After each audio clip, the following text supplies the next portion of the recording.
अस्सलाम वालेकुम, welcome back to my channel. तो जी ये है ईद का नेक्स्ट डे और अभी करीब दोपहर का टाइम हो रहा है और आज मैं जा रही हूँ अपने अम्मी के घर से अपने ससुराल। मैंने सोचा भी नहीं था कि इस दफ़ा मैं ईद अम्मी के घर करूँगी, पर अल्हम्दुलिल्लाह अल्लाह ताला ने ईद मुझे अम्मी के घर ही करवाया।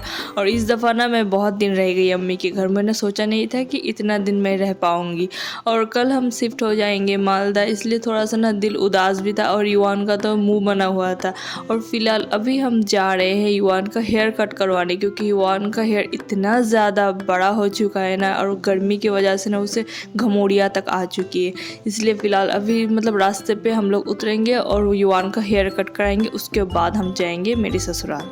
और आप लोग बताना कि आप लोग का वहाँ पे गर्मी कैसी है। हमारे यहाँ पे तो इतनी तेज़ धूप और इतनी गर्म हवा और इतनी गर्मी है ना, ऐसा लगता है कि ऑल टाइम ही लू बहता रहता है, सुबह क्या और शाम ही क्या। तो खैर हम लोग पहुँच चुके थे यहाँ पे डिवाइस पे। हस्बैंड ना यहीं पे ही अपना हेयर कट करवाते हैं, तो वही युवान को भी लेके आए हैं और अभी देखते कि वो कैसे हेयर कट करवाते हैं अपना। युवान ना एक जगह बैठता नहीं है चैन से, उसे ना हर वक्त छटपटा लगा रहता है। ऊपर से उसे हेयर कट करवानी है, उसे तो और भी ज़्यादा डर लगता है हेयर कट करवाने में। और यहाँ पे आते ही सबसे पहले तो मैंने युवान का ड्रेस चेंज कराया, क्योंकि मैं नहीं चाहती थी कि वो वाले ड्रेस में उसके कहीं भी हेयर गिरे, क्योंकि वो अभी मैंने पहनाया था और अभी तक वो नया कि नया ही था। तो यहाँ पे मैंने जो घर के पहने वाले कपड़े रहते हैं ना, वो सारे पहना दिए युवान को। और यहाँ पे हस्बैंड उसे चेयर पे बैठा रहे थे।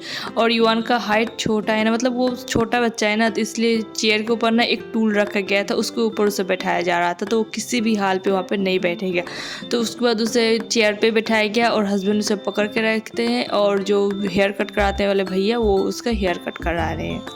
चेयर पे बैठते ही युवान ने बहुत तेज़ रोना स्टार्ट कर दिया था। एक्चुअली उसे ना डर लगता है ट्रिमर से और सीजर से, और जितने भी सामान रहता है हेयर कट करवाने का, वो सारे से उसे डर लगता है। तो उसका माइंड डाइवर्ट करने के लिए मैंने अपना फ़ोन दे दिया था, ताकि वो कुछ देर के लिए चुप रहे और कि फटाफट से अपना हेयर कट करवा ले। तो आधा घंटे की मशक्क़त के बाद तो उसका हेयर कट हो चुका था, और ये रहा जिसका फाइनल लुक। माशाल्लाह बहुत अच्छा हेयर कट करवाया था इन्होंने भैया ने, और बहुत अच्छा लग रहा था युवान का फेस पे देखने पे। ये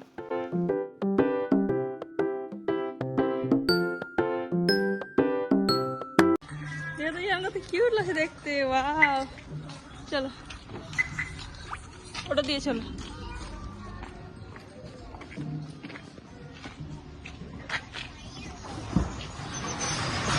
चलो युवान, चलो और चलो।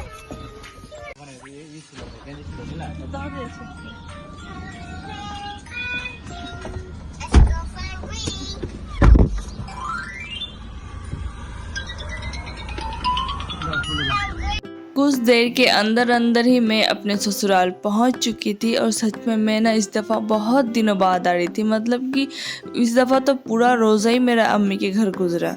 युवान के होने के बाद ना मैं कभी भी अम्मी के घर इतना दिन नहीं रही थी, पर क्या करें इस दफ़ा अम्मी की तबीयत ना बहुत ज़्यादा ख़राब थी, उस वजह से मुझे रहना पड़ा। और यहाँ पे मेरे फादर इन लोग खड़े हैं मेन गेट पे हमारे वेलकम करने के लिए, क्योंकि उन्हें पता था कि हमें इस टाइम पे आ रही हूँ, बोले कि पूरा घर को ही पता था। और कल हम जा रहे हैं मालदा शिफ्ट हो रहे हैं, तो इतना ज़्यादा मुझे हेडेक था और इतना सारा काम था ना, क्या ही बोलो। और इस दफ़ा ना मैं जो अम्मी के घर से आई ना, तो पहली दफ़ा ऐसा हुआ कि इतना सारा सामान था कि पीछे का पूरा गाड़ी लोड हो चुका था मेरा। और आते ही सबसे पहले तो मैं अपना काम पे लग गई थी, क्योंकि अगर घंटे की बात बोलूँ तो 24 घंटे है मेरे पास, उससे ज़्यादा टाइम नहीं है। और मुझे ये 24 घंटे के अंदर ना सारा अपना पेंडिंग पड़ा हुआ काम कंप्लीट करना है। और अभी तक मैंने एक भी कपड़ा पैक नहीं किया, और जितने भी किचन का सामान है वो सारा में से कुछ भी मैंने पैक नहीं किया। तो आते ही ना जितना भी किचन का सामान था, बर्तने थे, डब्बे थे, और जितना भी कुछ था ना, मैंने एक एक करके और मेरी सासू माँ हम दोनों मिलके सारे को एक एक करके धोना स्टार्ट किया। आधे बर्तन मेरी सासू माँ ने मुझे धो के दिया, आधा बर्तन मैंने खुद से धोए। और कि मेरी सासू माँ ने ना मुझे बहुत हेल्प कर दिया था इस दफ़ा। और परसों से ही युवान के स्कूल स्टार्ट है, तो मुझे उसका सारा यूनिफॉर्म वगैरह धुल के अच्छे से आयरन करके रेडी रखना है। ये सारा काम करने के बाद मैं वो भी काम करूँगी अभी। और मेरे पीछे ना हस्बैंड रहेंगे घर पे, तो मुझे हस्बैंड का सारे कपड़े वगैरह फोल्ड करके जाना है, क्योंकि मैं नहीं चाहती कि मैं जब ना रहूँ तो हस्बैंड को कोई भी दिक्कत हो या फिर कुछ और हो। तो और एक्चुअली ना हस्बैंड का स्कूल यहीं पे है ना, तो उसका थोड़ा सा प्रॉब्लम होगा, क्योंकि मैं रहूँगी मालदे पे और हस्बैंड रहेंगे यहाँ पे, तो उसे वही एडजस्ट करके हम लोग को चलना पड़ेगा, कुछ दिन हस्बैंड यहीं रहेंगे रतुआ पे और कुछ दिन मालदह पे रहेंगे। तो इस तरह से हमें सारा कुछ मेंटेन करना है। और अल्हम्दुलिल्लाह से ना हस्बैंड मेरे बहुत ज़्यादा अच्छे हैं। वो ना ज़्यादातर अपना काम खुद करना ही पसंद करते हैं और एक काम रहता है जो मेरे ऊपर छोड़ देते हैं। और मेरा ये रहता है कि जब मैं हूँ तो आप ये काम ना करें, जब मैं ना रहूँगी तब आप करेंगे। तो इस टाइप का थोड़ा सा हो जाता है। तो वही वो ज़्यादा अपना काम सारा संभाल लेते हैं और वो अपना काम करने के बाद ना मेरा भी बहुत ज़्यादा हेल्प कर देते हैं कामों में।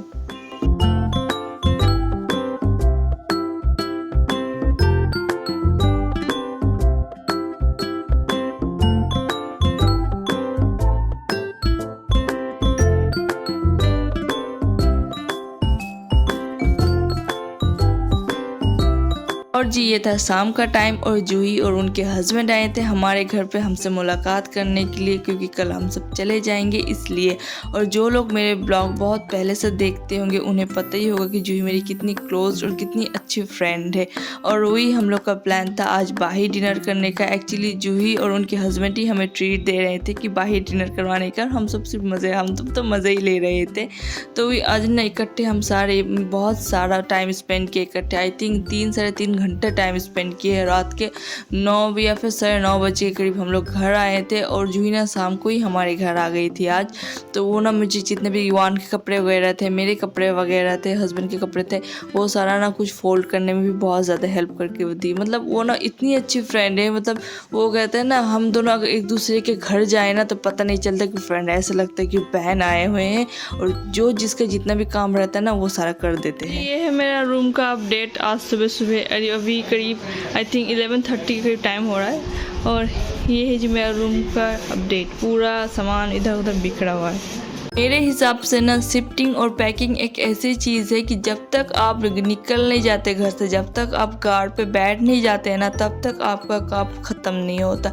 मतलब एक एक करके रहते ही है कि ये भी समेटना है, अरे ये छूट गया, अरे वो भी ले लेती हूँ, अगर ये काम आए, अगर ये भी ज़रूरत पड़े तो कौन इतने दूर से ला के देगा। मतलब ये सोच सोच के ना आप ज़रूरत को चीज़ तो लेते ही हो और जिस चीज़ की आपको ज़रूरत नहीं होती वो भी चीज़ आप सारा कुछ ले लेते हो। और यहाँ पर मैं सारे कैंथा को फोल्ड कर रही थी। एक्चुअली रात को ही ना डिनर करके आने के बाद ही मैंने सारा कुछ, मतलब हम तीनों का जितने भी कपड़े थे ना वो सारा कुछ मैंने समेट लिया था।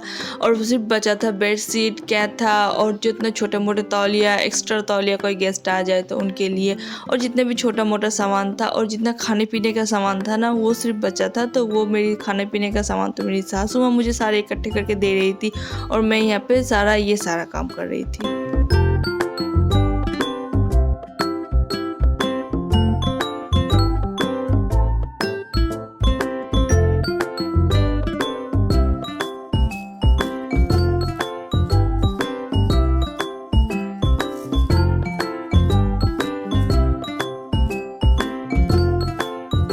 अभी करीब 1 या 1:30 बजे का टाइम हो रहा था और इतना ज़्यादा सामान है ना कि एक बेर में तो ये किसी भी हाल पे जाने से रहा। तो वही फिर फैसला हुआ कि 2 बेर में जाएगा।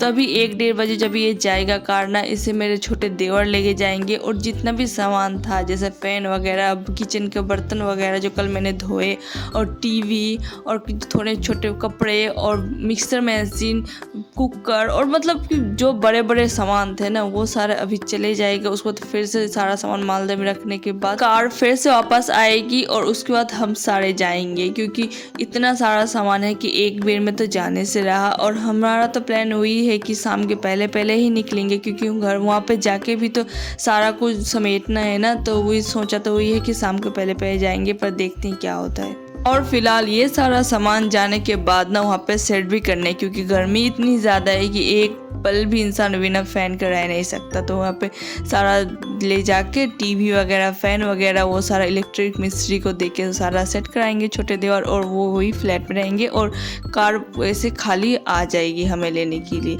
जब ये सारा सामान भिजवाया जा रहा था ना मालदा, तो मुझे इतना ज़्यादा रोना आ रहा था कि पूछो मत। और मेरा मन तो बहुत ही ज़्यादा उदास था, क्योंकि कि पिछले 5 साल से मैं यहाँ पर रह रही हूँ और मुझे यहाँ की हर एक चीज़ों से और मतलब हर एक लोगों से मुझे बहुत ज़्यादा अटैचमेंट है।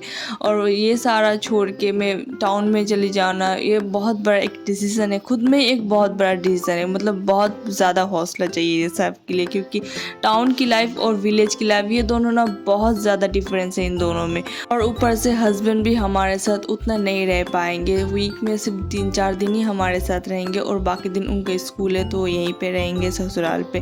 तो ये सारा कुछ में जब मेरा दिमाग में घूम रहा था ना, तो मेरा इतना ज़्यादा मन ख़राब हो रहा था। और ये फाइनली शाम का टाइम था, अभी 6:30 के करीब टाइम हो रहा था और मेरे जाने का भी टाइम बहुत ज़्यादा नज़दीक हो चुका था। और मैं जब आखिरी दफ़ा अपने रूम पे आई ना, तो मुझे ऐसा लगा कि कुछ देर के लिए ना सारा कुछ ऐसा फ्लैशबैक हो रहा था। और मतलब कि मैं खुद को बहुत मतलब कंट्रोल करके रखी थी कि इसने किसी भी हाल पर ना रोना नहीं है, क्योंकि अगर मैं रोती ना तो हस्बैंड भी बहुत ज़्यादा इमोशनल हो जाते हैं। और सच में मैं किसी भी हाल पर रोना नहीं चाहती थी, पर जाते वक्त ना मैंने बहुत रोई थी और मतलब मेरा दिल ही नहीं कर रहा था कि मैं यहाँ से जाऊँ।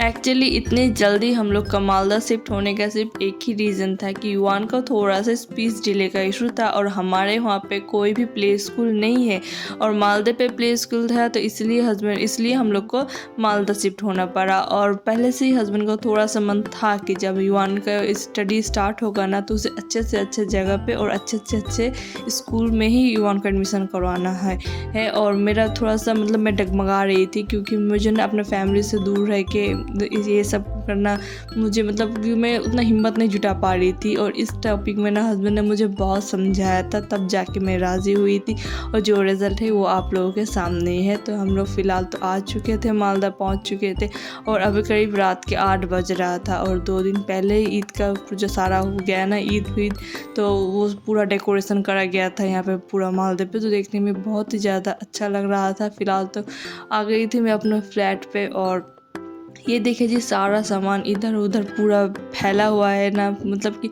ये सारा समेटने में और मतलब पूरा हर सामान को उसकी अपनी जगह पे रखने पे ना तभी मुझे वहीं पे 1 हफ्ता लग जाने वाला है। और यहाँ पे छोटे देवर जो आए थे ना दोपहर के टाइम पे, तो वो आके पूरा फ़ैन और टीवी वगैरह जितने भी इलेक्ट्रिक का काम है वो सारा मिस्त्री को बुला के वो सारा काम कर दिया था। और घर से आते वक्त ना मेरी सासू माँ ने हमें रात का खाना सारा पैक करके दे दिया था, तो रात का खाना वाना बनाने का कोई भी झमेला नहीं है। फ़िलहाल अभी तो मैं सारा कुछ समेटूंगी और घर को पूरा अच्छी तरह से पोछा लगाऊंगी, क्योंकि हर तरफ ना डस्ट फैल चुका है, वो इलेक्ट्रिक मिस्त्री आया हुआ था तो। और मतलब कि सारा कुछ खाना साना खा लेंगे। और यहाँ पे ये देखिए ईद था ना, तो ईद हर तरफ मून और स्टार का लाइटिंग करा गया था, जो देखने पे बहुत ही ज़्यादा अच्छा लग रहा था। और हमें कल बहुत सवेरे उठना है, क्योंकि कल युवान का फर्स्ट डे है स्कूल का।